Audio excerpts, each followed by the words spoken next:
Good morning दोस्तों, कैसे हो आप सब। आई होप अच्छे ही होंगे। फौजी डॉट ज्योति ब्लॉग में फिर से एक बार आपको तहे दिल से स्वागत है।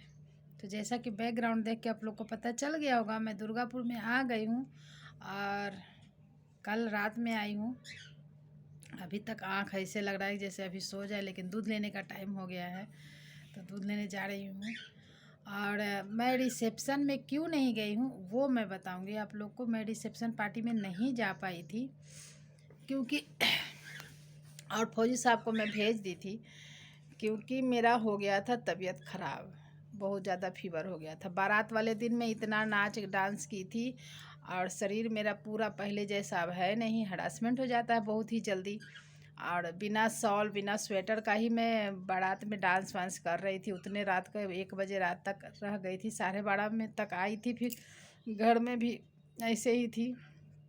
इस वजह से मुझे आ गया था बहुत ज़्यादा फीवर।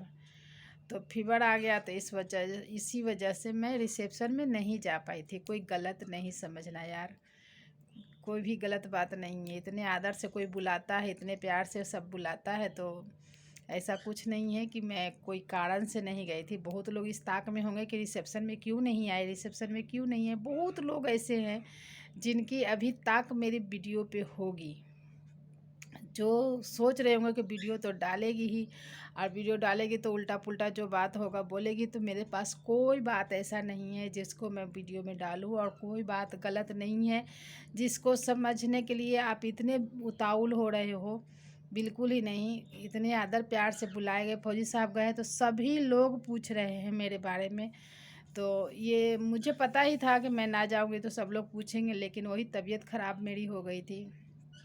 जो मेरे यहाँ काम करने के लिए जो अनीता आती है उनको बुला करके रोटी वोटी बनवाई थी, तब जा कर के मैं खाई। खाना खाने के बाद फिर मैं दवा खाई। पूरे रात एकदम रेस्ट करते रही, धूप में बैठते रही। तो ये बात यही है, इस कारण से मैं रिसेप्शन में नहीं जा पाई थी। कोई गलत बात नहीं है। जिनको ताक में होंगे वो अपनी थॉट चेंज करें और अच्छे अच्छे बात सोचे। तो वैसा कुछ नहीं है कि मैं क्यों नहीं आई थी। लेकिन चलो, शादी अच्छे से, तिलक है, हल्दी है और जो और भी रस्में होती है, सब अच्छे से मैं निभाई। मतलब सब कुछ में शामिल हुई। मैं निभाऊंगी क्या, सभी चीज़ में मैं शामिल हुई अच्छे से। और फिर बारात में भी आप लोगों ने देखा कि कितने अच्छे से मैं शामिल हुई। सब लोग मिले, बहुत लोग मिले। मेरे ससुराल के लोग, मेरे मायके के लोग, बहुत लोग जिनसे मैं बहुत दिनों के बाद मिली थी। तो ऐसे ही दूर से ही मैं झुन्नू को और रोशनी को आशीर्वाद दे रही हूँ। खुश रहना, सदा खुश रहना और आगे बढ़ते रहना। खुशियों की झोली तुम्हारी भरी रहे। तो झुन्नू, आप अगर वीडियो देख रहे होंगे या कोई बताएगा तो आपको, आपके लिए मेरे तरफ से ब्लेसिंग्स है कि आप बहुत खुश रहिए। यही मेरा आशीर्वाद है। और मैं नहीं आ पाई थी आपका रिसेप्शन में, इसके लिए सॉरी सॉरी सॉरी। तो तबीयत ख़राब हो गया था और यहाँ आने के बाद भी मेरी तबीयत अभी सही नहीं है। दवा चल रहा है लेकिन तो क्या है कि ऐसे वायरल फीवर अगर होता है, सर्दी जुकाम, तो 2-4 दिन 8 दिन रह ही जाता है। तो इस वजह से आना भी ज़रूरी था। अब बहुत जल्द मिलूँगी आपसे झुन्नू, रोशनी से भी मिलूँगी। तो ऐसा कुछ नहीं है। तो चलिए मिलते हैं अब नेक्स्ट वीडियो में। और हाँ दोस्तों, कैसे मैं वहाँ से ट्रेवल करते आई हूँ, कितने भीड़ों का सामना। एक तो तबीयत ख़राब और उसके बाद इतने परेशानियों के साथ में आई हूँ पटना से, क्योंकि अभी शादी का सीज़न है। और फिर बहुत ज़्यादा भीड़ थी ट्रेन में भी और ऐसे भी कहीं भी जाने के लिए। आप लोग देखो, ब्लॉग में कंटिन्यू बने रहो और आप लोग को सब पता चल जाएगा कि हम और फौजी साहब किस तरह से आए हैं एकदम परेशानी हो करके। तो मिलते हैं नेक्स्ट वीडियो में नेक्स्ट उमंग के साथ। अभी हो गया है मेरा दूध लाने का टाइम। तो चलिए इस ब्लॉग को यही एंड करते हैं। ब्लॉग अच्छी लगी होगी तो लाइक करें, शेयर करें, कमेंट करें और सब्सक्राइब करें दोस्तों। Thank you. हे एवरीवन, तो यहाँ पर मैं वही जो अनीता रोटी बना के गई थी तो वो मैं खा रही थी। और सुबह का सब्ज़ी वो भी गर्म कर दी थी अनीता, और लौकी का सब्ज़ी और रोटी मैंने खा लिया क्योंकि दवा खाना था और कुछ भी मन फीका हो गया था तो खाने का मन नहीं हो रहा था। इस वजह से मैं बोली कि थोड़ा रोटी बना दो, सब्ज़ी गर्म कर दो, मैं खा लूँगी। तो यही मैं खा रही थी और मैं सोच रही थी मेरा तबीयत ठीक होता तो तबीयत ठीक होता तो मैं जा कर के पार्टी अटेंड करती, बट क्या करें, नहीं हो सका।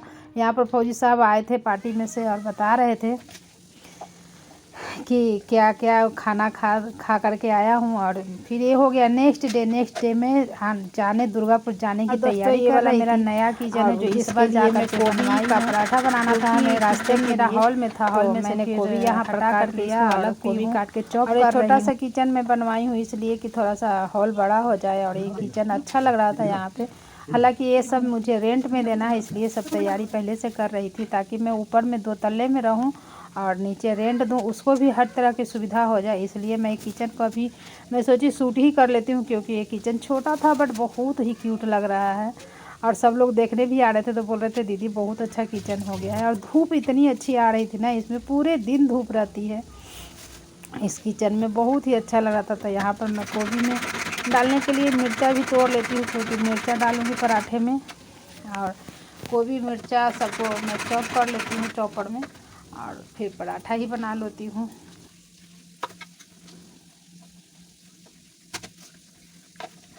और यहाँ पर हो गया था, और मैं यहाँ पर फौजी साहब को मैं बोली थोड़ा सा गैस का प्रॉब्लम हो रहा था, मतलब गैस का रेगुलेटर ही चेंज करना था। तो रेगुलेटर चेंज किए और उसके बाद पाइप वाइप सब सही कर रहे थे, क्योंकि आने से पहले हर चीज़ एकदम फिक्स करके रख लेना चाहिए, नहीं तो डर लगता है खाली घर में इस तरह से। और यहाँ पर मैं तब तक टमाटर की चटनी बना रही हूँ, क्योंकि ट्रेन में खाने के लिए गोभी के पराठे के साथ टमाटर की चटनी बनाऊँगी और धनिया पत्ता की चटनी बना लेती हूँ यहाँ पे। तो ये हो जाता है यहाँ पर, और मैं अपने मन से काम किए जा रही हूँ।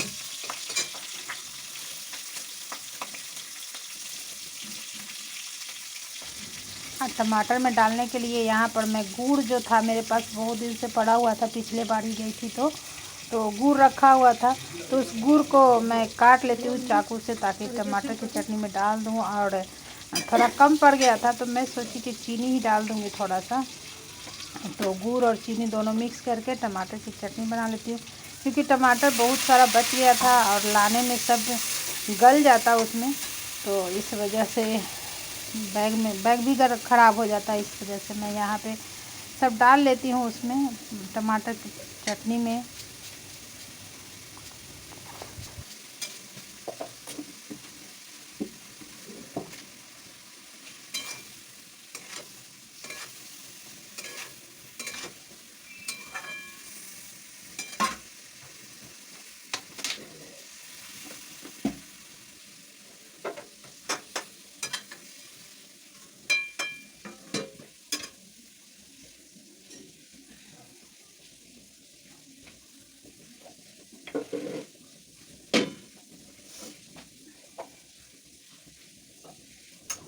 और यहाँ पर फिर मैं धनिया की चटनी बनाने लगी थी, क्योंकि पहले बना चुकी थी कि मेरी सखी आई हुई थी, तो सखी और हम लोग मिलके खाना खा लिए थे, दाल चावल चटनी सब्जी सब बनाई थी जो खा लिए थे।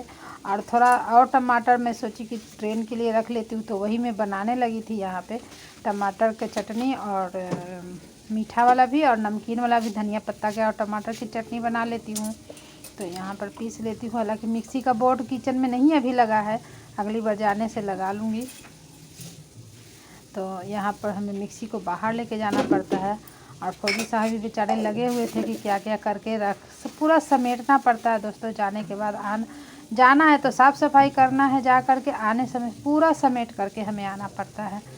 तो इस वजह से यहाँ पर हम यही देख रहे थे कि कहाँ पर क्या भूल जा रही हूँ। ये सब तो सभी चीज़ों को मैं यहाँ पर इकट्ठा कर देती हूँ। और दोस्तों यहाँ पर पराठा बनाने लगी थी, उधर मैं चाय रख दी थी। हालांकि चाय नहीं बना रही थी, अभी थोड़ी देर के बाद ही बनाना था। फौजी साहब बोले अभी मत बनाओ, तो दूध को सोची कि उबाल के रख लेती हूँ, नहीं तो फिर ख़राब ना हो जाए। और यहाँ पर गोभी के पराठे में अच्छे से सेक करके बना ले रही थी बहुत सारे। और यहाँ पर मैं मुँह बना रही थी, क्योंकि घर से आने का मन ही नहीं करता यार, क्या मैं बोलूँ। ऐसा लगता है कि वहीं रह जाऊँ, लेकिन क्या करें, हर चीज़ देखना है, ड्यूटी भी देखना है, फौजी साहब को भी देखना है। और फौजी साहब यहाँ बना करके खाते हैं तो मुझे नहीं अच्छा लगता है कि चलो यहाँ रहूँ, बना करके कम से कम खाना तो देती हूँ। और वही सब मैं सोच रही थी कि क्या किया जाए। वहाँ से आने का मन नहीं करता है और यहाँ पर भी फौजी साहब को छोड़ करके जाने का मन नहीं होता है। तो और ये मैं ब्लॉग बना रही हूँ, मतलब एडिट कर रही हूँ यहाँ दुर्गापुर आने के बाद, क्योंकि सारा शूट कर कर के मैं आ गई थी। और ये छोटा सा किचन मुझे ऐसा लग रहा था ना जैसे समेट रहा है, मुझे आने देने का मन नहीं है इसे। और ये मैं निकल पड़ी, स्टेशन पर आ गई थी, क्योंकि तैयार होते होते मेरी मौसी आ गई थी मिलने के लिए। और मिलने के बाद फिर मेरे पास टाइम ही नहीं था कि क्या मैं शूट करूँ ना करूँ। तो बस दुर्गापुर जाने का मन हो रहा है घर से।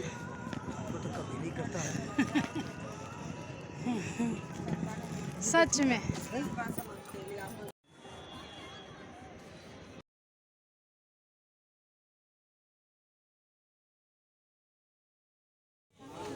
और दोस्तों देख सकते हैं कितनी भीड़ है, बहुत ज़्यादा। बैठने का, खड़े होने का जगह नहीं था।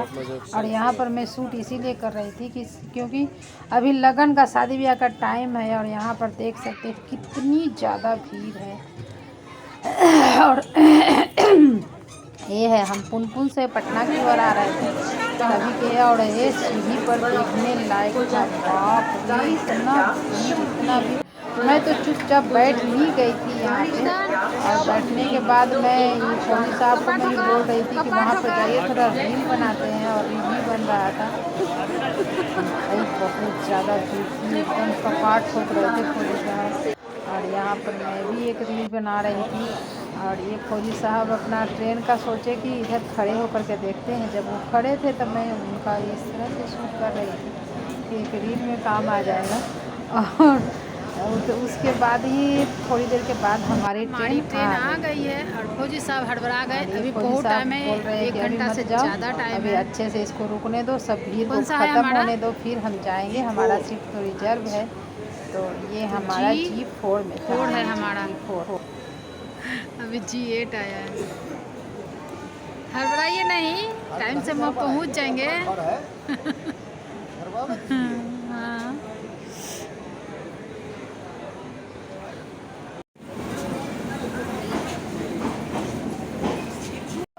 ट्रेन के पास मतलब जो जाने वाली ट्रेन है तो गरीब रथ के पास खड़े हैं और गेट नहीं खुली हुई है, अभी टाइम नहीं हुआ है इस वजह से। और फौजी साहब इधर उधर घूम रहे हैं, देख रहे हैं कि कहीं खुला मिल जाए। तो ये खुली हुई नहीं है, अभी खोलेगा, टाइम तो बहुत ज़्यादा है। फौजी साहब खोले हैं। हट भाई, ये है ना बीच वाला हमारा बर्थ। और एक ऊपर वाला दिया है, एक बीच वाला दिया है। बताओ, लेडीज़ को भी ऐसे देता है, लेडीज़ कोटा डालने के बावजूद भी।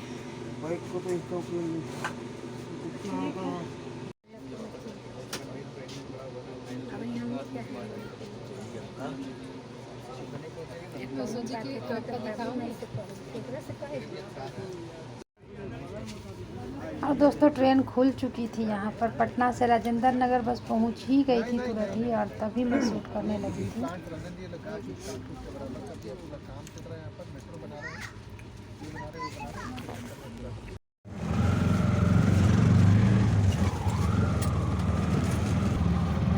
और हम ऑटो में बैठ करके पहुँच गए अपने क्वार्टर।